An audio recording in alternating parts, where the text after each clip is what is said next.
Season 6 of The Masked Singer, and we finally have met the final contestant, the last wild card, the beach ball. Let's talk The Masked Singer.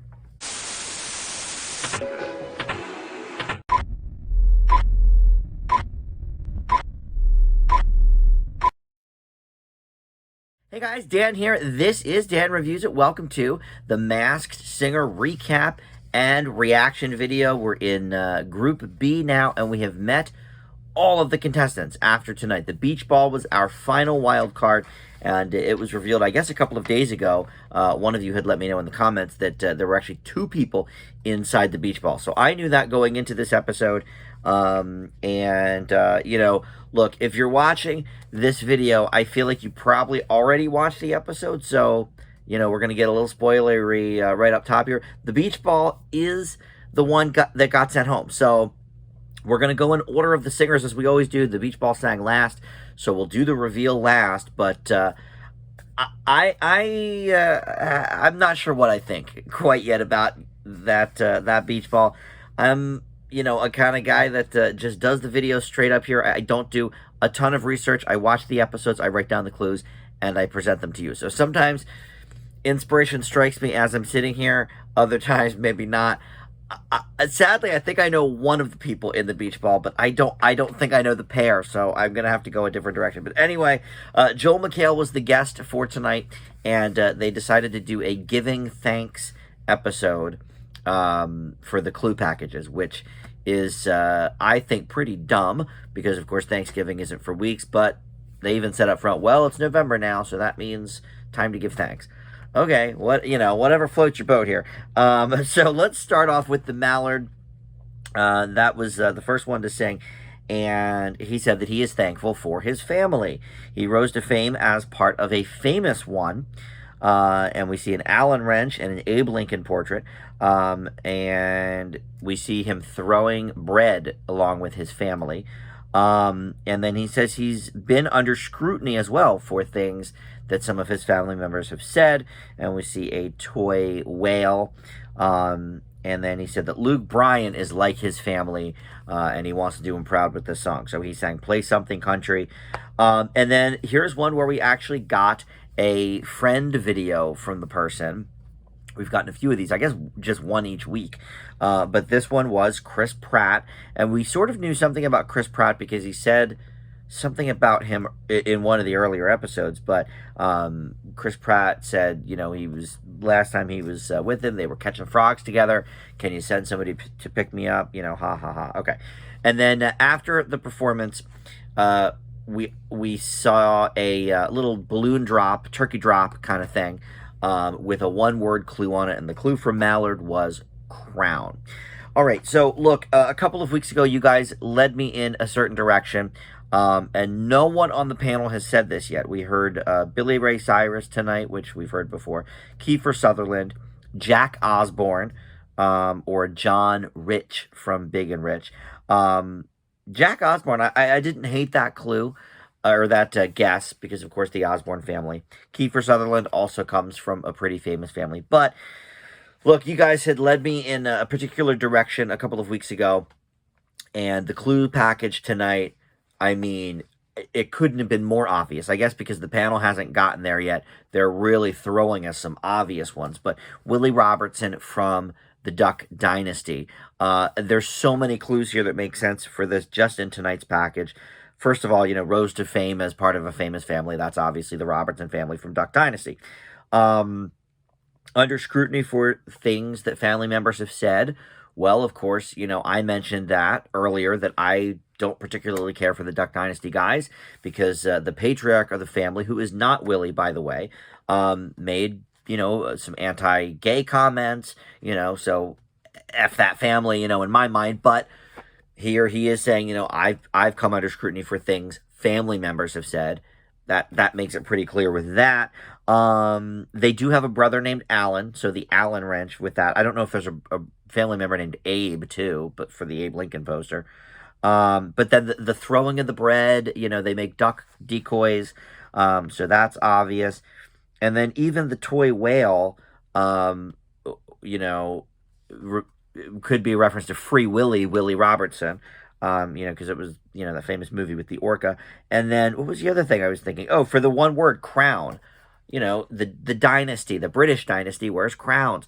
Just every single word that was said tonight led me on that Willie Robertson, train. I was already on it, but now I'm even more all aboard. It's very, very obvious that is Willie Robertson. So thank you guys in the comments for getting me there. But boy, yeah, every clue tonight for that was very obvious. All right, up next was the Caterpillar, who we've only seen once before. He was one of the wild cards as well. And he said he didn't know his family growing up. We saw a pentagon shape in the call center sign because he said he worked as a telemarketer and would call his family, under the guise of being a telemarketer. But then he told them eventually it's him. And he's saying it's going to be me by NSYNC, and his one word clue was pop. And he said he loves Robin's jacket. Last week he was talking about Robin's shirt. Can't take my eyes off Robin's shirt. Now we're talking about Robin's jacket. So with all of the pop clues and that kind of thing, and the singing of NSYNC, once again the panel was on a boy band kick, and most of the NSYNC members were mentioned except for Justin Timberlake. JC Chasez, Joey Fatone, Lance Bass were all mentioned. Nobody said Chris Kirkpatrick, but AJ McLean was again mentioned. I think Robin both times for that one, and then Ken thought maybe Keegan Michael Key was in there. I guess he was adopted, but that was all really the connectors they had there. All right, so last time I had thought maybe this was the singer Andy Grammer, which I didn't think was a bad guess, by the way. Nobody really gave me props for it, but that's okay, because a lot of you in the comments had another idea, and it's a person I was not really familiar with, Bobby Berk. I think it's either Berk or Berks. I think it's Berk, singular. And he is on the new version of Queer Eye. Now, I am familiar with the people from the old version 15 years ago, but I got to be honest, gay as I am, I have not watched the Queer Eye Netflix version. So I am unfamiliar with this person, but you guys made some good points in the comments, because some of the clues last time, there was a basketball, so BB, Bobby Berks. This time there was a beanbag, initials again, BB. I don't know exactly what pop means for him, unless that's like one of his catchphrases on Queer Eye. But the fact that he keeps complimenting Robin's clothes, that's a Queer Eye thing, certainly. I think he's trying to hint, at us with that. And so the only thing I looked up before this video is Bobby Berk and adopted. And yes, he was adopted. So I'm going to go with you guys on this one. I'm going to say this is Bobby Berk from Queer Eye, someone I was completely unfamiliar with before you guys mentioned it in the comments. But I actually think it makes a lot of sense. So I'm going to go with you on that. All right, up next, the Queen of Hearts. And she said that she is thankful for the power of words. She said when she was discovered, the press was not kind, and we saw a bunch of the unkind words sort of scrawled out there: stupid, simplistic, dumb, untalented, and chubby. And she said, some of them were only said because she was a woman. Of course, you'd never see somebody saying a guy singer was chubby. Ruben Studdard was, very, very popular. He won American Idol, and nobody called him chubby. So makes sense. And then we saw a cowboy hat. We saw a note with calligraphy on it that said "with love." And her one word was home for her Thanksgiving clue. And she sang "River" by Bishop Briggs, which I don't think is really that famous a song. I mean, it was a big alternative rock hit, but didn't cross over to the pop charts or anything. But she nailed it. I mean, I think it was Robin that said, or maybe it was Jenny that said she's one of the best singers ever to be on The Masked Singer, and I agree. Their guesses, however, did not quite match up with that. Some of them. We said Casey Musgraves, who she can sing. I'll give her that. Jessica Simpson cannot sing like this. I don't believe. And then finally, God bless you, Nicole. She said what I have been thinking since week 1. I think this is a slam dunk. I am a fan, so I could hear it in the voice, and then all of the clues kept matching up. And this week again, Jewel. This is Jewel, and even Robin pointed out, oh yeah, like she's got a jewel, on her hat there. Yes, it's Jewel. And they had made comments about because she had said before, being from the South and this cowboy hat thing. She lives in Texas now, and she has for years. Anyway, this is Jewel. I mean, this is a slam dunk for me. So let's just leave it at that. All right, so let's see. Then we had the banana split. Oh, these guys, I think the final two in Group B are going to be the banana split and the Queen of Hearts. I think that's pretty clear, judging by the amazing vocals from both of these people. So, all right, banana split. She said she is thankful to work together again, because the last time we worked together, it was a nightmare. And we had a black and white sort of television scene there. She was vacuuming. We saw what looked like maybe a roach on the table. And then the banana came in and did a pratfall like Dick Van Dyke would do. She said people saw the magic, though, and loved it. And so we're glad to be back working together again. And then they did Let 'Er Rip by the Chicks, formerly the Dixie Chicks. And the one word was director. All right, so the guesses from the panel all over the map yet again. Sutton Foster and Hugh Jackman, who are appearing in The Music Man soon on Broadway. Emily and Jeff Goldblum. Apparently, Jeff Goldblum's wife was on The Voice, Jenny said. I never heard of that, but I don't watch The Voice, so maybe. Kira Sedgwick and Kevin Bacon. I don't think that's a horrible guess, actually. Kevin Bacon is, very, very instrumental. And the thing with the banana split is the female sings and the male plays the piano. So this is not a singing duo. And so some of these guesses do make sense. And then Zooey Deschanel and Lamorne Morris from The New Girl, more, acting together than actual couple or married. But I think we've hit this one on the head. Again, this is something I think you guys had mentioned first in the comments before I had thought of it. But it has made sense since week one of these guys. I think this is good old Catherine McPhee and David Foster. And they were mentioned, I think it was by Nicole, the first time they performed. But then the last time they weren't brought up. So I don't know if maybe one of the producers said, well, let's lay off this. We don't want people to think it's too obvious. But yeah, I think it's Catherine McPhee and David Foster. All the clues, once again, make sense there. I don't quite get the 50s TV show motif, but who knows? And director, I believe David Foster, because he's a composer, I would imagine he's been the music director on some different events and specials and stuff. So that's kind of where I'm thinking with that. Okay, so now we've got the beach ball. This is a toughie, I think. So at first we weren't sure there were two people in there. Again, one of you had mentioned on the comments from a podcast about The Masked Singer that there were two people in there, but we didn't know that from the visual here until they both started to sing. Because the clue package, it's all about just the one person. She says, my whole life has been wild. Thrown into the game at an early age and in the spotlight for a very long time. She's famous for her recipes and even a hit single, and she did it all with her biggest supporter by her side. And then we see a Georgia peach sort of flashing on the screen.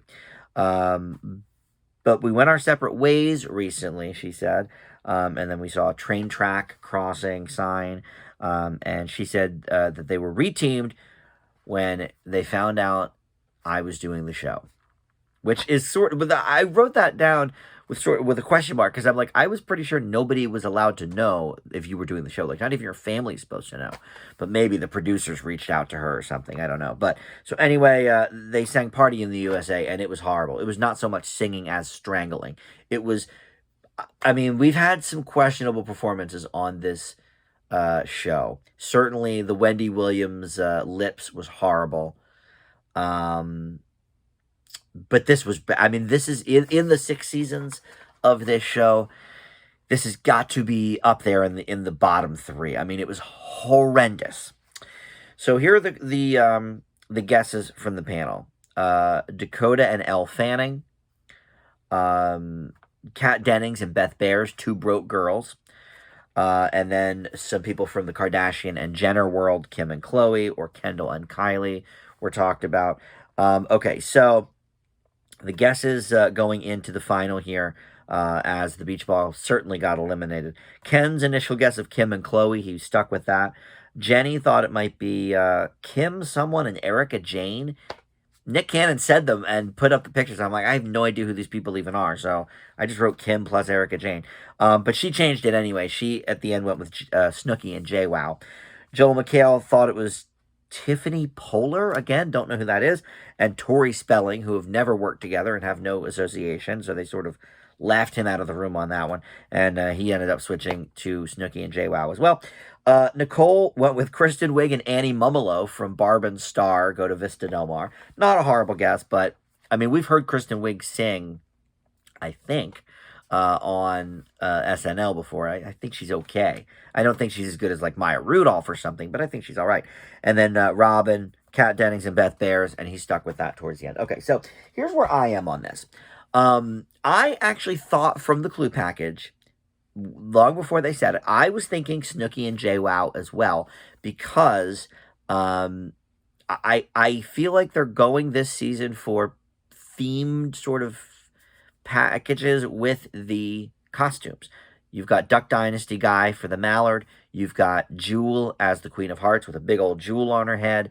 So when I saw the beach ball and they started talking about how they, got famous really young and, did it with my best friend, I instantly was thinking, okay, well, Snooki and JWoww. Well, first I thought maybe Paris Hilton and Nicole Richie, but I thought they're probably too high profile. That was my first thought. But then I heard the singing and I was like, oh, wow, this definitely could be JWoww and Snooki, Jersey Shore, the beach ball. But here's where I'm stuck. I actually think that one of these people, the main singer, I guess, is Nene Leakes, who is on The Real Housewives of Atlanta, Georgia Peach. But here's the problem. I don't know enough about those stupid Real Housewives shows to know more than like one person on each series. So I know like Teresa Giudice is Real Housewives of Jersey. I know that the woman with the big lips, God bless her, what is her name? Lisa Rinna is on one of the Housewives shows, but I think because she was an actress, I think that's Real Housewives of Beverly Hills. And then Real Housewives of Atlanta, I know Nene Leakes, but I don't think I know anybody else. So unfortunately, I think that that's who this is. I think it's Nene Leakes and some other lady from the Real Housewives of Atlanta. And actually, I think we had a Real Housewife on this show. I think it was last season, right? She used to be in an R&B group, and then she was on, I think she was on the Atlanta one. So maybe they're mining Atlanta Real Housewives for more. I don't know, but it could be Snooki and JWoww, but the problem is I don't know who to pair Nene Leakes with, so I can only say one name for her. So even though I think that's who it is, I guess I'm going to go with Snooki and JWoww because of the beach ball thing. So I'm going to be real bummed out if this is Nene Leakes and somebody I've actually heard of that maybe I just didn't know was on the Real Housewives of Atlanta. But let's see here where we're at. Let's take it off. This is going to be a real interesting one, I think. I mean, it could be Snooki and JWoww. I think that would be cool. Oh, my God. It's Honey, Boo Boo, and Mama June. Oh, my God. Okay, let me pause that for a second. Holy moly. Thinking about it, that vocal being so horrible, that makes complete sense. And the clue package makes even more sense than anything we thought. Thrown in the game at an early age. I mean, Honey Boo Boo, I didn't watch that show, but what was she, like 3 or 4? I mean, she was very young. So that totally makes sense. And then her and her mom, I did have a falling out. I knew that. Let's see, what else? I don't know. A hit single. God, did she have a hit single? That makes me want to just die. All right, well, let's see what they're going to say. Holy crap. Now that's a reveal.